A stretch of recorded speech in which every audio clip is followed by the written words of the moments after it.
Okay, so let's see. A 67 kilogram rocket burns 52 kilograms of fuel at a rate of 2.7 kilograms every 1 second. It's got an exhaust velocity of 642 meters per second. What are its initial and final accelerations? Okay, so we can do this. First thing to do is figure out its initial and final mass. Initial mass is that's, rocket and fuel, right? There it is, right? It's going to be 67. And the final mass is going to be the 67 minus the fuel that it burns. 67 minus 52, is that 15? I'm going to go out on a limb here and say that it's 15. So 67 minus 52, it's 15 kilograms. So that, as the last molecule of fuel leaves the exhaust nozzle, that will be the mass of the rocket. Final mass, when it first lights up, that'll be its initial mass, okay? Now we got to figure out the thrust of the rocket. Okay, so the thrust of the rocket, so force times time, is mass delta V, right? And our delta V is this guy, 642. So I'm going to put 642 for that. Okay. Now, here's the thing. We can either, if we want to use that 52 kilograms, we got to figure out how long it takes to burn. And that's 52 divided by 2.7. And that, to me, that seems like it's working too hard. So I'm just going to use the 2.7 and say that it burns that much fuel in 1 second. That's the way to go. That's the easiest thing, okay? And you could, by the way, you can show that if you figure out the time it takes to burn and use the 52 in that time, it's exactly the same as this, okay? So now to figure it out, just remember when you do this, this has to be the mass of fuel burned in that much time, okay? So to get this, I'm literally just going to go that times that. So 2.7 times 642. And I'm getting that the thrust of these engines is 1,733.4 newtons. All right. Now we got the difficult task of figuring out the initial and final accelerations. In the initial situation, we got this much mass. So we have a 67 kilogram rocket, which looks very much like the 15 kilogram rocket we end up with.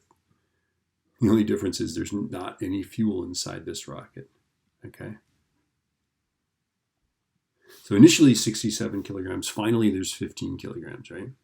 The force upward for both of these is going to be our 1733.4 newtons. And this is an assumption, right? We're assuming that the thrust of the rocket doesn't change. Now I'm suspicious, a real rocket, as that last molecule is leaving up it, the thrust drops a little bit.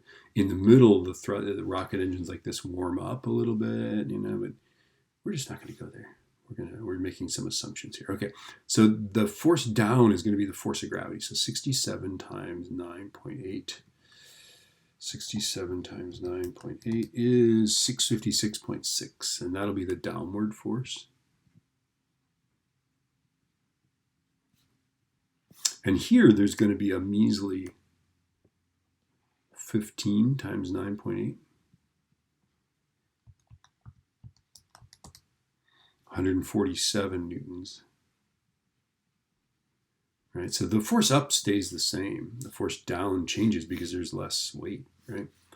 And then in both cases now we can set up our F equals ma. So for this guy we're going to go force up is 1733.4. Force down 656.6. Okay, and then that's going to equal the mass, which in this case is 67 times A. And now we're set. Okay, so 1733 minus 656.6 is 1076.8, and then I'm going to divide by 67.